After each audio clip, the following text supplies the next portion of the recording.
Fala pessoal, tudo bem? Segundona, dia 15 de junho. Dia 15 de junho, estamos aqui para mais uma live daquelas super lives bacana que vocês já estão acostumados com pessoas profissionais, mestres, doutores, especialistas de diversas áreas. E hoje não poderia ser diferente. Estaremos trazendo aqui para essa live hoje, dia 15/6, o nosso querido amigo economista, consultor, professor Werton Oliveira. Um cara muito bacana, uma pessoa ímpar, fantástico. Vocês vão conhecer tudo aí sobre essa questão da retomada. Eu já estive falando com ele em duas oportunidades, infelizmente na segunda, que nós estávamos tratando sobre a questão do lockdown, vertical, horizontal, enfim, naquele momento, né, que a pandemia estava numa crescente, mas infelizmente aquela live foi muito prejudicada, nós tivemos aí a conexão muito comprometida e infelizmente não conseguimos chegar até o final. Quer dizer, chegamos até o final, mas numa condição assim que as pessoas acabaram não conseguindo acompanhar, porque realmente a conexão ficou muito comprometida. E no dia de hoje, então, nós vamos estar aqui com o Werton novamente, com o nosso querido amigo, e ele vai estar falando para a gente sobre essa questão da retomada da economia. Vai ser muito legal. E antes de eu colocar ele na conversa, eu queria agradecer a Unicorp Faculdades por disponibilizar esse espaço tão importante para nós e dizer que a Unicorp está de parabéns, porque vem fazendo um trabalho belíssimo, vem fazendo um trabalho de engajamento, trazendo as pessoas realmente para um momento de reflexão, de conteúdo de relevância. E a Unicorp está entregando isso, né? Isso é muito importante, essa entrega. E nesse momento não poderia ser diferente. Então a Unicorp está de parabéns por esse trabalho belíssimo que vem realizando. E quero agradecer desde já a todos que estão entrando aqui, ó. Primeiramente, claro, ao nosso convidado de hoje, que é o professor Werton Oliveira, mas também o Adeilson, que a semana passada fez uma live muito bacana com a gente, tratando também de economia, né? Foi muito legal. A Isabel, Geni Rodrigues, Libelo Armino, a Léo Viana também entrou aqui, Daniel Tavares, obrigado Daniel, a Kátia, a professora Kátia lá de Cajazeiras, o Igor, o Fabrício Rodrigues, o Tomás Nascimento, a Angélica, obrigado a todos vocês que estão aqui nesse momento, a gente prestigiando essa live tão bacana. Então, dito isso, eu já vou chamar aqui de primeira o nosso convidado, professor Werton. Incrível mesmo. Eu sou fã do professor Werton. Darlene, eita, professor Werton, hoje vai! Vamos torcer para que hoje, se a chuva não atrapalhar. Só voltava essa, né, rapaz? Agora é a chuva. Quando é uma coisa, é outra. Tudo bem, professor Werton?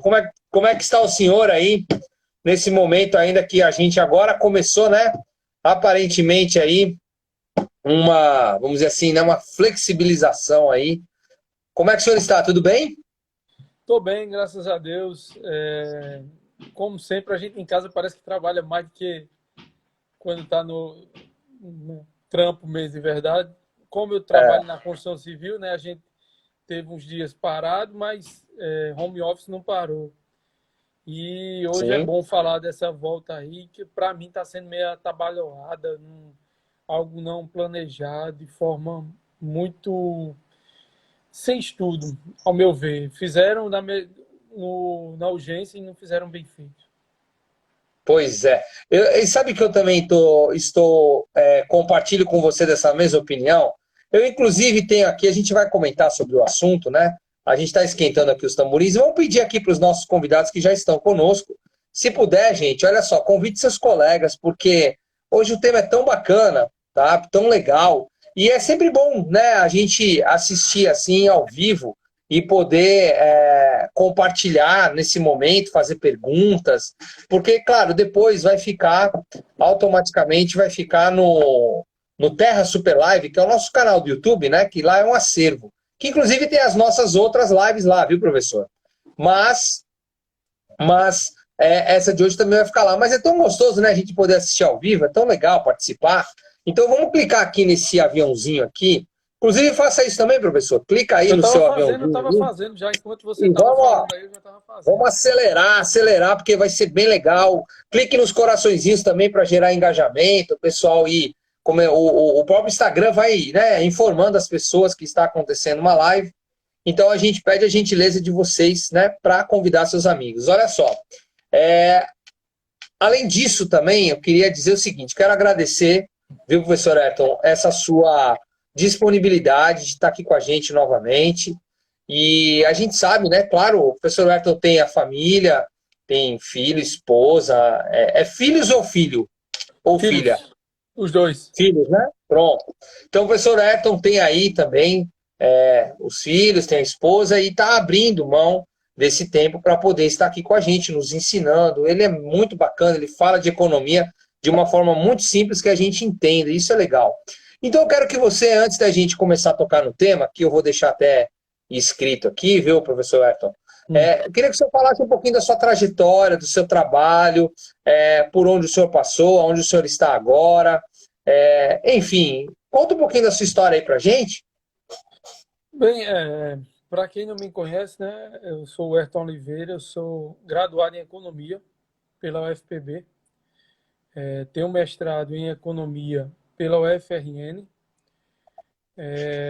tenho pós-graduação em nível de MBA pela UFCG de Campina Grande, em Empreendedorismo e Inovação. Eu acho que vai ser uma das nossas saídas no pós-crise, será o empreendedorismo, sem dúvida alguma. Também atuo, vai fazer 6 anos que eu estou lá no Sinduscom, no Sindicato da Indústria da Construção Civil, como economista, fazendo aquelas análises de preços, desenvolvendo índices da construção, fazendo modelos de previsão, né, para como vai se comportar o mercado, pesquisas de venda de imóveis. A última pesquisa que eu fiz lá foi semana passada, sobre o impacto do coronavírus nos canteiros de obra da Grande João Pessoa. Então, a gente coletou Poxa, que informações legal. de várias empresas associadas nossas, para a gente traçar um perfil de como foi o impacto, ou como, pelo menos, está sendo o impacto dessa pandemia nas empresas, né? Para que a gente saiba também o que está acontecendo no mercado de uma maneira mais ampla. Além disso, tem o Portal Economy, né? O Portal Economy, por enquanto, está fora do ar, porque a gente vai dar uma reformulada nele. Em primeira mão, talvez, estou estudando, ele voltar não como portal de notícia, mas como de conteúdo, como administradores.com, algo desse tipo. Estou estudando ainda, mas provavelmente será assim. Que legal, que legal. Mesmo assim, a gente está... semana agora, não sei se você viu, Adriano, eu lancei vamos ter uma série de vídeos lá no Instagram do Portal Economy. Quem quiser lá seguir, @Portal Economy, falando sobre 5 tendências agora da pós-Covid, né? Eu vou falar um pouco do mercado de trabalho, quais são as tendências da economia, das relações internacionais, dos investimentos e dos negócios em si. Porque a gente tem visto muita gente falar bobagem por aí, mas ninguém tem falado com propriedade, assim, com base em estudos, o que está saindo mesmo. Então, estou fazendo uma curadoria dos principais fatos que estão sendo falados, estudados fora, que a gente já tem resultados, para a gente falar um pouco, traçar um pouco de tendência. Então, nas próximas semanas, eu vou estar lançando uma série de vídeos sobre isso. São uma série de 5 vídeos, cada um de um tema diferente. Então, aí vai ser bacana. Legal. Nossa, que legal, professor. Olha, parabéns. O professor Ayrton Oliveira tem aqui até uma aluna acho que sua aqui, a Angélica. Ela acabou de falar aqui, ó. Tive aula com ele, muito top. Realmente, professor, Valeu, o Ayrton. É sua aluna, né, professor? É sua aluna? Ensinei a ela também. Então, ela tá aqui elogiando aqui o seu trabalho, a sua aula. Na verdade, eu queria dizer o seguinte: o professor Ayrton ele tem uma capacidade enorme, né, de inovar e tal. O Portal Economy é uma prova disso, né? Um site muito legal. Eu quero muito contribuir com esse processo, viu, professor? A gente está aqui, né? Eu e o Eton, a gente. Vai, já contribui muito, né? A nossa vida tem sido muito corrida, mas a gente precisa, fora da live aqui, a gente precisa se falar, né, professor? Tá faltando aí, a gente fica ensaiando, né? Vai hoje não vai amanhã. Professor, olha só, nós vamos falar hoje sobre essa questão da reabertura do mercado, né? E as causas e consequências desse processo, né, na economia. Eu vi, o senhor falou da Sinduscon, né, que o senhor está lá atualmente, e, inclusive, eu peguei do senhor uma nota publicada pela Sinduscon, muito dura, né? Muito dura e veemente, com relação ao governo, se eu não me engano, né? Foi ao governo do Estado, né? Isso.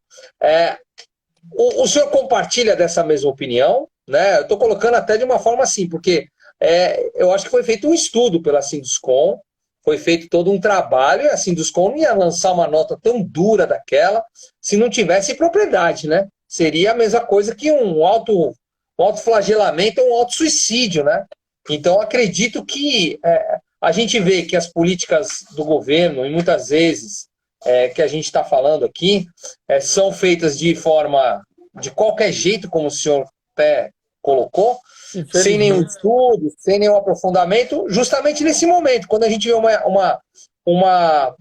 a Sinduscon, por exemplo, né, segmentada na sua área de atuação, lançar uma nota dura dessa com muita veemência, batendo de frente mesmo. Eu fiquei assim, fiquei impressionado, sabe?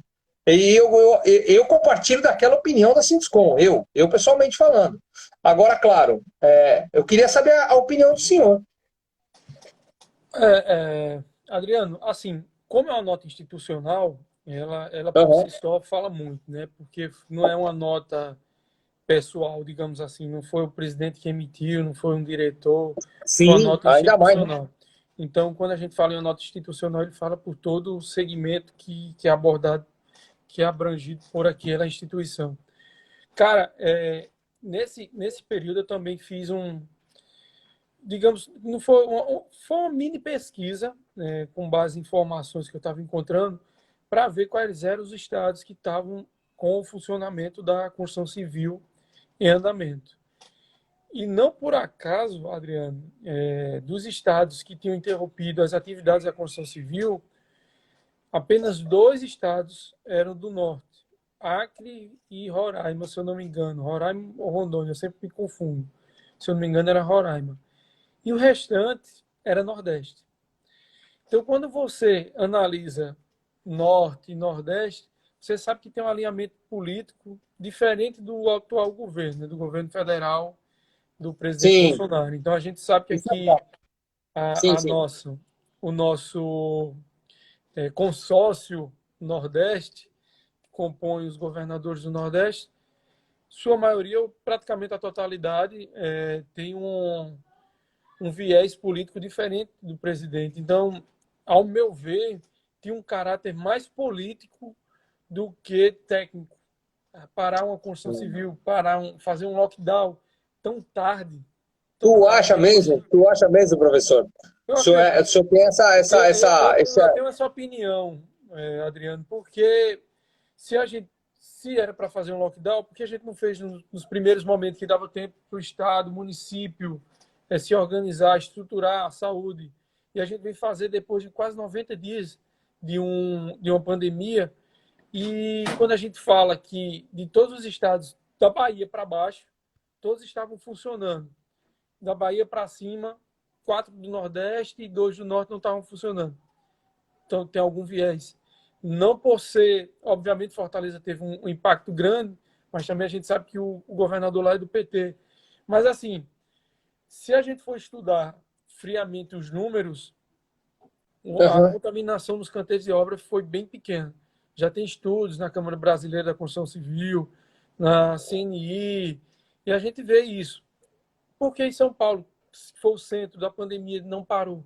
As indústrias não pararam. Eu ia falar isso para o senhor. São Paulo sendo o epicentro, né, da pandemia, a construção civil está lá, mantida, né? Foi uma das questões que não foram tiradas não foram assim paradas, né? Adriano, pausada. e eu me preocupo demais com esse viés político no auge de uma pandemia. Que a gente poderia estar tratando de inúmeras outros.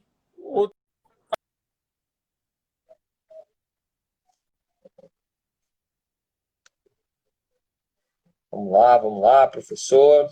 Vamos voltar aqui, vamos voltar. Tá me ouvindo? Pronto, peraí. Tá me ouvindo, professor Werton? Tá me ouvindo? Vou recolocar o senhor aqui. É porque sumiu aqui o áudio do professor Werton. Espera só um minutinho. Essas coisas. Vou recolocar aqui o professor Werton na nossa conversa. Vamos novamente aqui. Obrigado, pessoal. Obrigado aí pela compreensão. Vamos aguardar que o professor Werton voltar. Oi? Pronto. Agora sim. Tava indo tão bem, rapaz. A gente não pode elogiar a internet. Não, vai, continua. Segue. Tá ótimo. Eu estava muito preocupado com isso.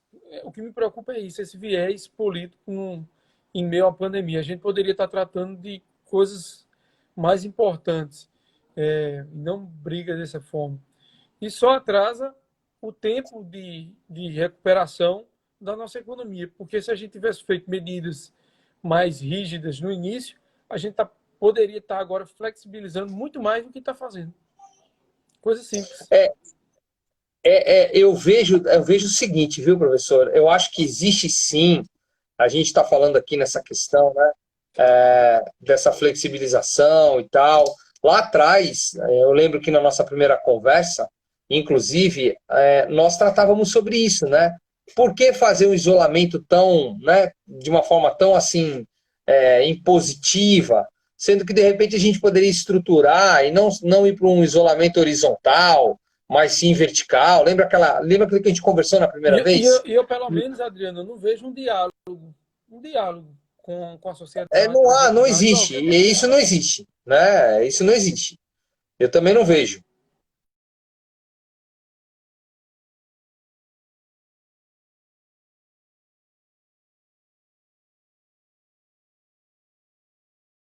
Vamos lá. Tá me ouvindo, professor?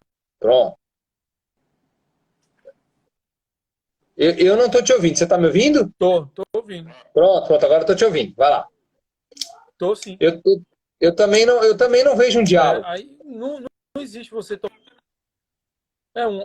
são medidas. E você sabe que quando traça medidas unilaterais, a chance de dar errado é muito grande. Porque você não tem a opinião de especialistas, da sociedade civil organizada. Verdade.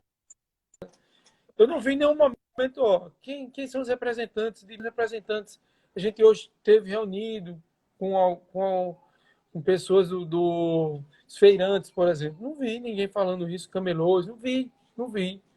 Foi muito...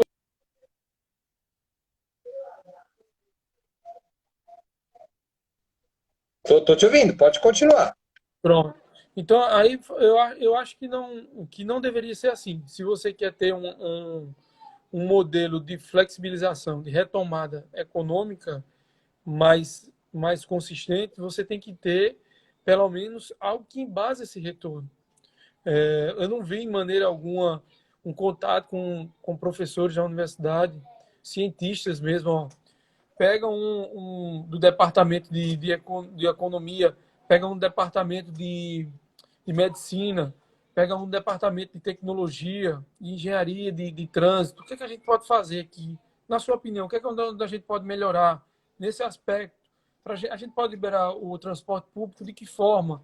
Como é que a gente pode fazer para alinhar um sociólogo? Como é que a gente pode tratar as comunidades da periferia? Como é que a gente pode atender melhor? Porque o impacto social de uma crise dessa é muito grande. Não vejo, cara. Não vejo. É uma pena a gente ter que falar que nossos representantes, na sua grande maioria, não trabalham em prol da sociedade, e sim em prol dos seus ideais políticos, partidários, seja lá o que for. Impressionante, né, professor? Não vê esse diálogo e não vê essa fazer esse diálogo. A gente não vê as pessoas querendo buscar esse diálogo. Então, são medidas impostas, sem um critério, sem falar, feitas assim, de qualquer jeito, na canetada, né, cara? Muitas vezes na canetada. E aí depois, aí você vai perguntar por que foi feito isso? Falta de transparência, né? Vejo isso também, uma transparência muito grande, né? A gente não vê a transparência no diálogo com a população. Infelizmente, tudo isso que a gente está atravessando, concordo com o senhor, é lamentável. Lamentável, não é só governo federal, não, em todas as esferas, né? É incrível assim como está sendo de A a Z, né, professor Weston? Como a incompetência, né, na questão de gerir a crise está sendo assim em todas as esferas, né, professor Weston? Não, e o que é engraçado, ou pelo menos ironicamente falando aqui, é que as medidas mais rígidas de isolamento, pelo menos aqui na Paraíba, não surtiram efeito. Se você reparar os estudos aí, já vi reportagem aí em jornais que as medidas de isolamento não surtiram o efeito desejado. Porque que você faz depois de 90 dias um tão rígido como foi feito, não serve, porque as pessoas já estão na rua. A gente, pelo menos eu vendo aqui próximo, o trânsito até aumentou nos dias em que houve o lockdown. Ironicamente, É verdade. comparando com momentos muito ruins. Muito, muito mal planejado. Eu tenho a mesma visão. Olha, professor, eu não sei se o senhor lembra, da primeira vez que nós conversamos, a gente até divergiu muito, eu do senhor, mas divergimos de uma forma respeitosa, no qual defendíamos mais sólido, né, ou seja, mais duro, né, no momento, devido à ameaça, né, da questão. E eu acho melhor o vertical. O senhor não acha que era melhor o vertical? O isolamento vertical nesse momento não seria, talvez, com estímulo, né, a instruir a população, fazer as regras, né, 2 metros, uso de máscara e tal. Aí, naquela época, a gente já tinha eu já tinha essa compreensão, porque, professor Ayrton, na verdade, o que a gente está assistindo, né, é nada mais, nada menos do que o teatro da incompetência, né, cara? Em todas as esferas. A gente está falando disso aqui, mas o que a gente está assistindo aqui é uma cambada de incompetentes querendo arrumar a solução de um problema que, se tivesse um pouquinho menos de vaidade, um pouquinho mais de organização e pensado um pouco mais nas pessoas, a gente hoje talvez, e aí é tudo um talvez, né? A gente fica aqui só na hipótese, talvez, mas não é possível a gente pensar, como o senhor disse aí, que passaria 90 dias para criar um lockdown, sendo por que não foi lá atrás? Por que esperou 90 dias? Essa é a pergunta. Por que esperou chegar nesse ponto? E aí a gente fala, não vamos acreditar que os caras estão fazendo isso por causa de política. Ó, chega nesse momento e a gente fala, é política. Não tem qualquer ciência, né? Ou seja, que tivesse um pouquinho mais voltada para o problema, acho que não seria tão incompetente a esse ponto, cara. E você vê, ó, a hotelaria quebrada no Brasil. Hoje teve carreata aqui na cidade, sismólogos, cara. Aí, entre outros profissionais autônomos, vai falar para um profissional autônomo hoje em casa,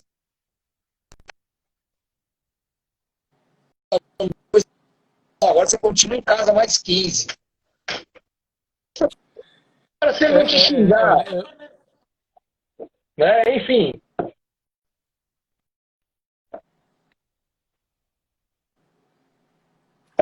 Pode dizer, prof. Adriano, tá conseguindo me ver? Estou te ouvindo muito bem.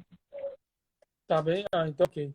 Porque você, para mim, tá congelando a sua imagem. Então, em 2 sentidos, principalmente. Porque os que mais sofrem nesse momento que a gente tem visto um lockdown mais rígido, com as camadas inferiores, por exemplo, os feirantes, feira livre. Quantas pessoas dependem de uma feira livre? Quer dizer que dentro desses 90 dias não criaram um protocolo de como funcionaria uma feira livre, de como seria o entorno, de como seria a volta desse pessoal ao trabalho? Primeiro. Segundo, como é que a gente vai... assim, comparando meio que de maneira absurda, mas eu acho que é válido. Se a gente for naquelas lojas de departamento que estão abertas, que vendem de tudo, de alimentação a produtos eletroeletrônicos, e eu começo a observar o seguinte: qual a diferença de uma loja? Estou te ouvindo. Para um shopping center, por exemplo, Adriano. Porque o que eu vejo é que, enquanto um shopping center se prepara, produz um vídeo, mostra o quanto ele está preocupado com o retorno, as instalações que ele mudou, as mudanças que foram feitas para receber o público, mostra que o protocolo bem definido, o Gol, ao contrário, não tem. Deixa solto. Não, se é assim, tem que ser assim. Ao meu ver, tem que ser assim. Então, quando você olha, como você mesmo bem frisou, o setor de turismo, restaurantes, qual a diferença de você entrar num supermercado hoje e sentar numa mesa de um restaurante a 1,5 m, 2 metros de outra mesa? O contato com o público é o mesmo. Para mim, nenhuma. Você cruza com as pessoas no corredor do supermercado, professor Leto. Não tem como você evitar isso. Você cruza com as pessoas a menos de 1 metro no supermercado. Isso não existe na farmácia. Na farmácia. É verdade. Tem contato, a gente tem contato com outras pessoas. O que eu quero falar é que, quando eu vejo setores com todo o protocolo bem definido, organizado, embasado com estudos, eu não vejo os responsáveis por tudo isso, que é o setor público, os seus comandantes, não tem um protocolo sequer. É você apontar apenas que vai ser dessa forma, dessa porque eu quero, e não porque deve ser. Verdade. Eu, inclusive, falando dessa questão da falta de protocolo, um resuminho do que pode e o que não pode, né? Eu acho que também, né? Uhum. Pronto. O que está podendo e o que não está podendo nesse momento, de acordo com o tal, o senhor tem aí? Professora, falando que é o meu que está travando aqui. Obrigado, professora Sandra. Talvez o meu não está muito bom. Mas vamos lá. Professor,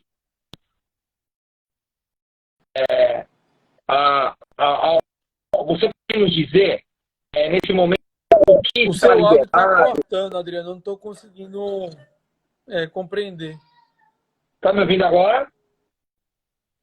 Está ouvindo, mas está cortando. Então, peraí que a gente vai resolver. Só um minutinho aí, professor Leston. De repente, o 4G...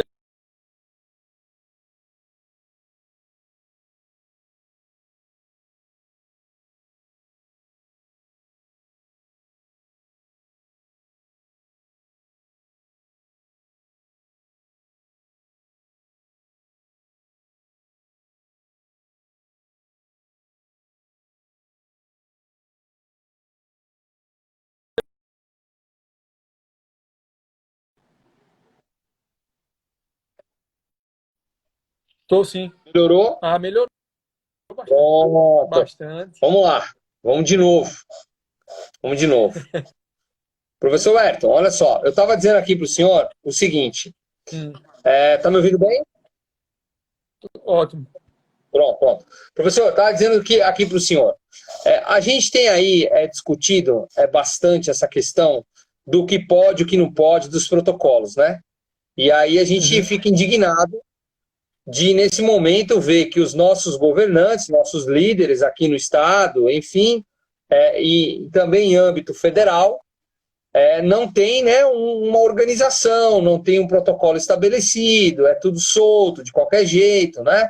Enfim, eu queria saber, eu tenho aqui, eu recebi, se eu não me engano, eu recebi é, um documento, aqui acho que é um documento que eu recebi, dizendo o que pode e o que não pode, né, agora, com a flexibilização. Obrigado, professora Sandra, ela nos avisou aqui que estava ruim. Eu vou ler aqui para o senhor, eu vou ler aqui para o senhor o que eu tenho, e é engraçado, cara, porque. Vamos lá. Olha o protocolo aqui, ó, que eu recebi. Veja o que abre na segunda-feira, dia 15, e o que permanece fechado ou aberto com restrições. Aí, tá, beleza. Em João Pessoa. Academias. Aí o cara coloca aqui para encher linguiça, né? Mantidas fechadas. Pô, legal. Lojas de materiais de construção. Com drive-thru. Ou seja, só drive-thru pode trabalhar. Aí, ou seja, complicado, né? Você E passa eu vou lá. pegar a brita como? E eu vou pegar a É, brita como? é Se isso não que. for Então, eu também quero saber. Eu quero saber isso também. Como é que eu vou pegar a brita? Que é uma área que o senhor conhece, né? Beleza. Aí continua. Restaurantes e bares com delivery. Então, tá fechado, né? Eu entendo que tá fechado. Museus e cinemas, e não já mantidos estava fechados. assim? Já estava. Museu e cinema, então, mantém. Fechado. Construção civil, retomada das atividades. Aqui, beleza. Concessionárias e revendedoras, retomada total das atividades. Aí concessionárias, o que o senhor entende como concessionária? Ou quem Qual é, vende carros. Onde... pois é, então. E aí, como é que o cara vai vender se ele não tiver contato com pessoas que vão lá, né? E qual a diferença de uma concessionária que vende carro, que vai ter uma pessoa atendendo um cliente, de uma loja de material de construção? Não, foi o que eu estou querendo entender até agora, Adriano. Eu até fui questionado, eu publiquei nas redes sociais aquele quadro resumo da, da prefeitura de João Pessoa, mostrando os setores que iam abrir. Aí eu questionei, peraí, se um setor pode abrir 100% e o outro 0%, qual é a forma que foi usada para avaliar isso? Se um pode abrir Sim, 100% e o outro nada. que critério foi usado para saber o que pode e o que não pode? Isso não é transparente, né, professor? Para mim, Não, isso não não está tem, não tem, transparente. É tem. subjetivo o critério. Esses setores estão fechados por conta disso, disso e disso. Esses aqui estão assim por causa disso, disso, disso. E esse Justo. aqui vai funcionar 50% por conta disso. Aí, tudo bem, eu ia. Certo, tudo bem, ele tem um critério, ele adotou com base em estudos ou qualquer coisa. Mas se você chega e impõe que acha que deve ser assim, ou por sofrer pressão de um setor e outro não, por exemplo, qual a força que tem um representante dos representantes de Feira Livre, por exemplo? Aí não tem um poder que tem um setor de automóveis, porque automóveis a gente sabe que são grandes concessionários, tem muito dinheiro por trás, as marcas influenciam muito. E o cara, da mesma forma que lá tem trabalhadores, a Feira Livre emprega muita gente, muitas famílias dependem daquilo. Obviamente tem setores que Demais. a gente sabe que setores que vão ter muitas dificuldades. Por exemplo, cinema. Cinema é um segmento que nessa última década já vem caindo muito. O número de telespectadores indo ao cinema. E a Esse gente sabe fato. que vai ter uma mudança muito grande daqui para frente, principalmente no cinema. Talvez os nossos filhos nem assistam mais cinema, assistem em casa, um on demand, compram o É, filme e já assistem justo. no streaming. Então, é um setor que, de fato, a gente tem que olhar com outros. Mas, cara, cinema é uma produtora lá fora que roda, tem empregos? Tem. Mas eu tô ficando muito preocupado com o feirante, cara. Porque a gente pensa É que não, triste, mas a viu? gente já está entrando. A gente, lembra na primeira live que a gente fez, foi logo no início, Adriano. Você perguntou, e aí, você acha que aguenta quanto tempo a economia? Eu disse, cara, a gente não chega a maio. A gente já está na metade de junho. A Pois gente está é, na metade de junho. pois é. Eu passei na Edson Ramalho esses dias. É impressionante, Adriano. Você anda ali na Edson Ramalho. Vou pegar a câmera, eu vou começar lá do Bradesco, do Bradesco, lá do Retão de Manaíra, eu vou começar a filmar, porque é impressionante quantas lojas fechadas com tapumes, com papel assim, dizendo não fechado, ou a gente vê que encerrou as atividades com placa de alugas. Ou seja, uma crise que foi Sem precedentes, cara. em 48 horas tudo fechou, e que em 2 meses muitos negócios deixaram de existir. Mas assim, eu tenho que falar também que, por outro lado, os consumidores não deixam de existir. Eles ficam órfãos das empresas Sim, que fecham, mas eles não deixam de existir. Então, a empresa que estiver preparada e saber lidar com o momento, ela vai ter com certeza um diferencial muito grande agora, aproveitando esses clientes, esses consumidores que estão órfãos.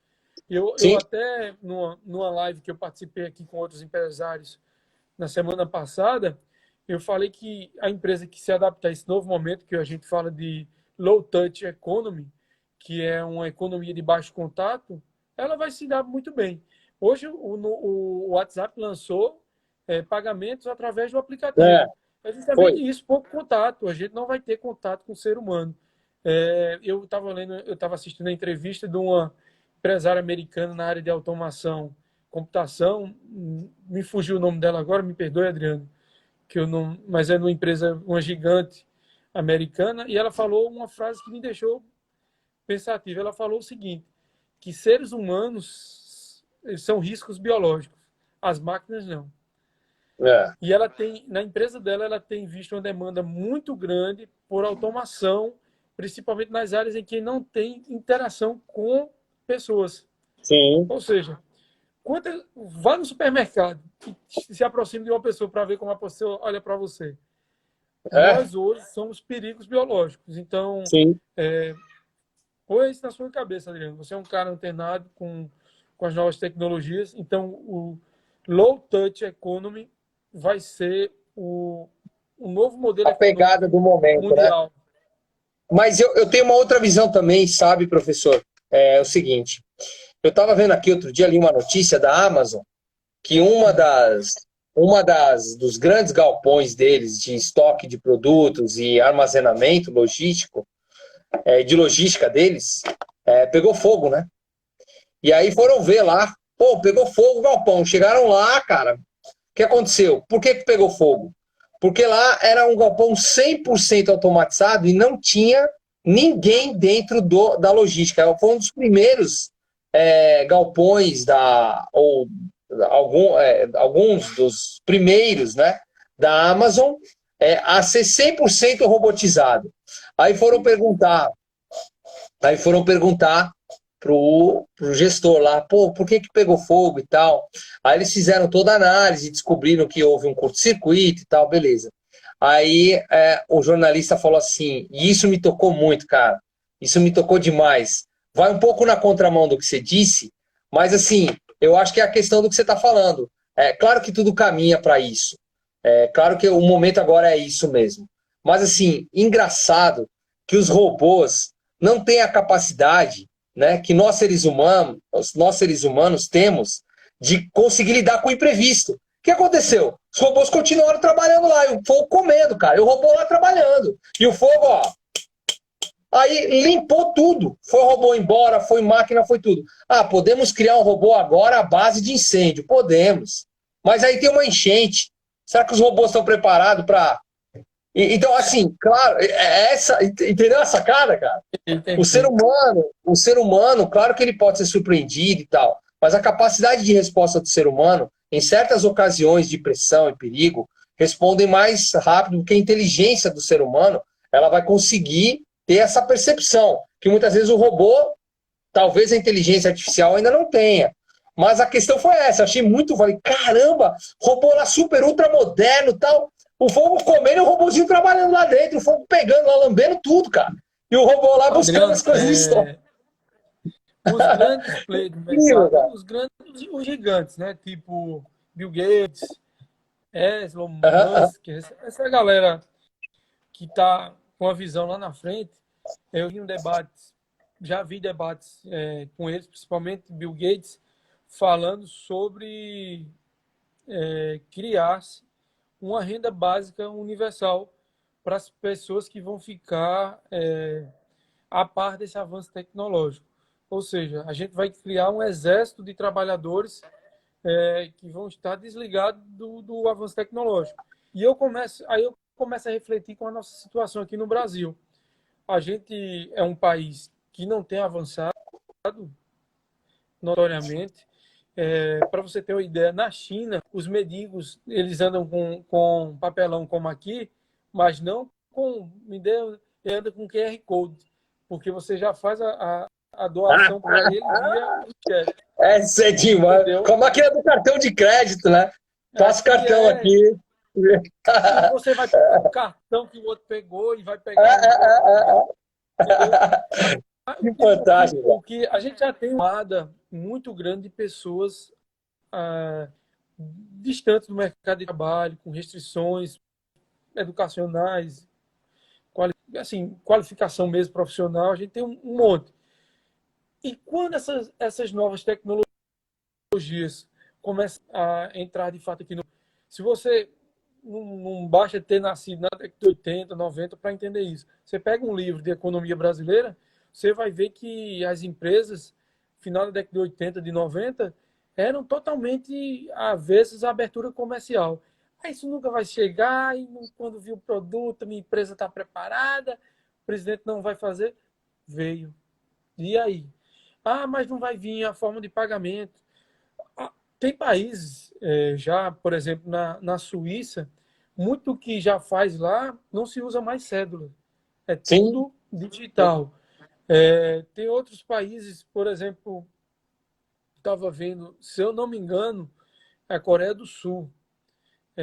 Até aeroportos já aceitam moedas digitais. Então, eu Sem dar não Bitcoin, falo né? muito de eu não gosto muito de moedas digitais porque é como um ativo qualquer outro, como um especulativo. Sim. Eu, pelo menos, eu sou um pouco meio,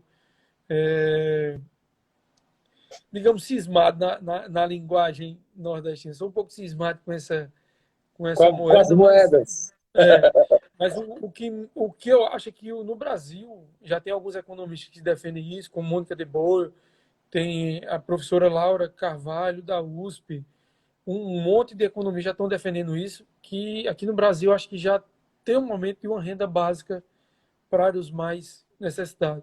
Não nos modos que a gente tem hoje, obviamente do Bolsa Família. Uma coisa mais robusta, com uma contrapartida clara.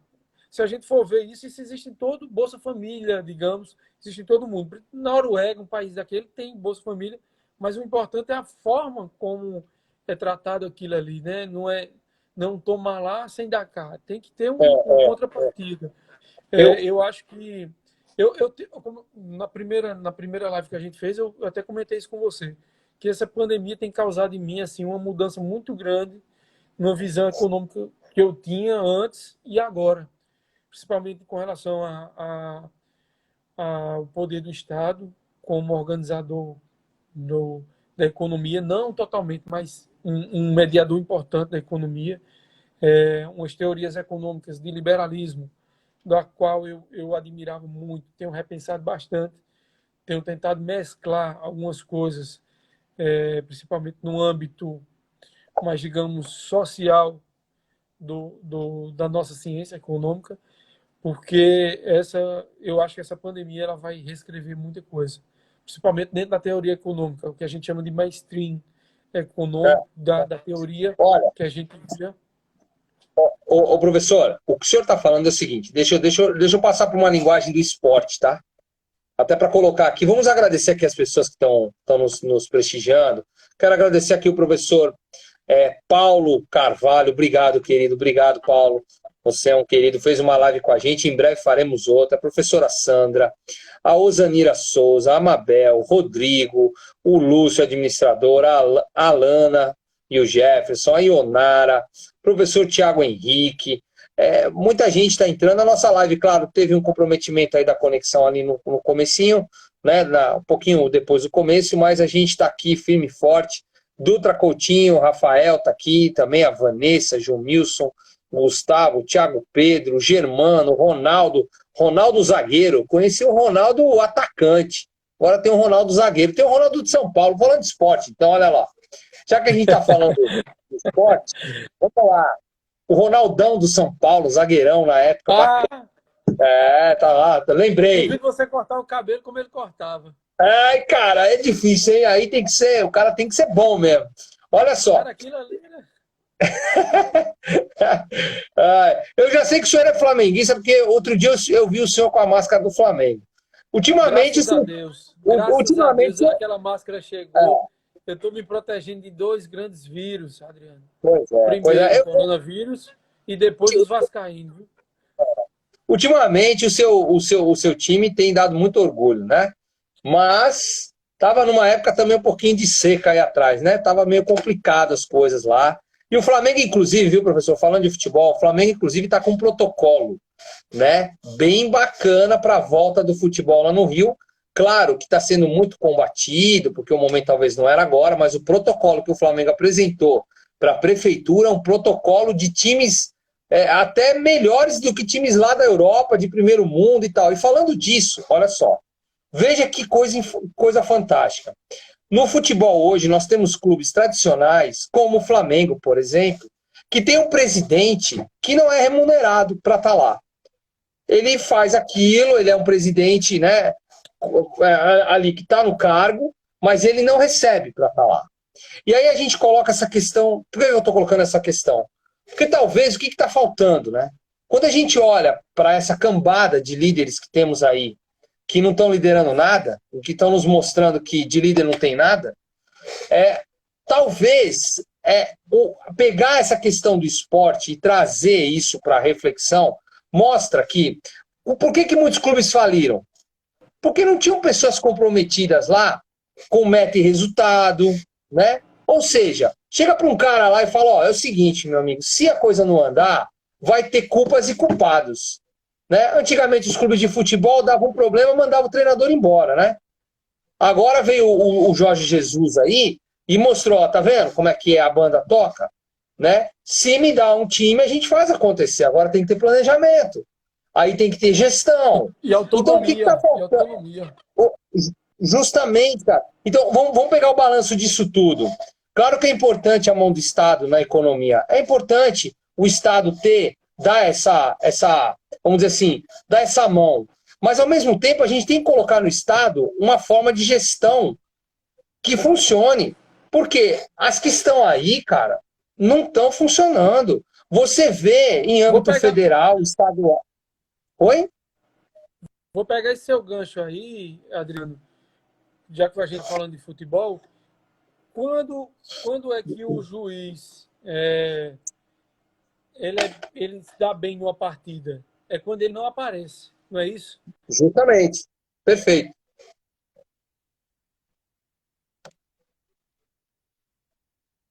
Perfeito, professor.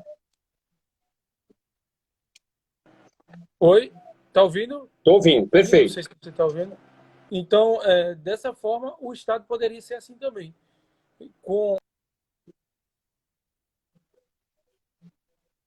Se não ajuda, também não atrapalhe.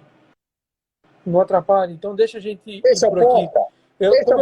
Como eu já falei para você no início, e quando a gente falou do empreendedorismo, eu acho que a iniciativa privada vai ter em suas mãos o destino do país. Porque o governo vai estar quebrado. A situação fiscal do Brasil já não era boa antes da pandemia, agora depois vai ser pior ainda.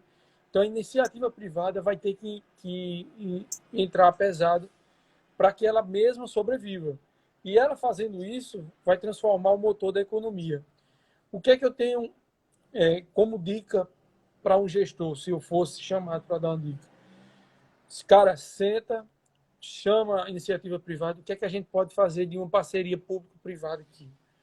Não dá para eu fazer só, não dá para você fazer só. Vamos dividir o risco, o custo, o que é que a gente pode fazer nas áreas de saúde, educação. Tem estudos Adriano, que mostram que a maior incidência do coronavírus são nas regiões onde tem menos saneamento básico. O governo nenhum quer investir em saneamento básico. Embaixo da terra ninguém vai ver. E aí? Vamos investir em saúde? A gente está vendo aí os hospitais como é que estão. Ah, mas a gente vai Sim. entrar em colapso. A gente já vivia em colapso, felizmente. Como será o novo normal? Igual a antes. Pelo menos aqui no Brasil, só vamos ter distanciamento social. Mas a situação vai ser a mesma. Hoje eu estava lendo um professor da FGV comentando sobre que a instabilidade vai ser algo mais presente no pós-pandemia. Mas a gente já vivia em instabilidade. O tempo inteiro, cara.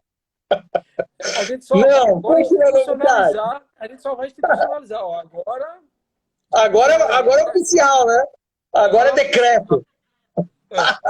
entendeu, Adriano? Pô, São situações que, para mim, ao meu ver, a gente já vivia antes.